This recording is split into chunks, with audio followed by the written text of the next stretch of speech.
సాధిభూతాధిదైవం మాం సాధియజ్ఞం చ యే విదుః ప్రయాణకాలేపి చ మాం తే విదుర్యుక్తచేతసః.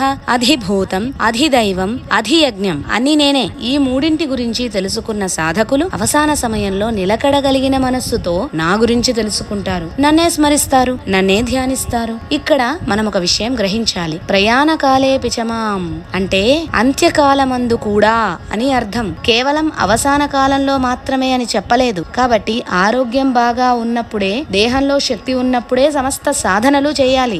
ఎప్పుడో చేద్దాంలే, ముసల్దాన్ అయిన తర్వాత చూసుకుందాంలే, అప్పటికప్పుడు భగవంతుణ్ణి స్మరించడం అంటే కాని పని. అప్పుడు పరిస్థితి ఎలా ఉంటుందో, భగవన్నామం కనీసం పలకడానికైనా వీలు పడుతుందో లేదో, ఊరి ప్రయాణానికి ముందే కావలసిన వస్తువులన్నీ ఎలా సర్దుకుంటామో అలాగే మనం ఆఖరి ప్రయాణానికి ఇప్పటి నుండే సిద్ధం కావాలి. యవ్వనం నుండే సిద్ధమైతే ఇంకా మంచిది అంటున్నాడు పరమాత్మ.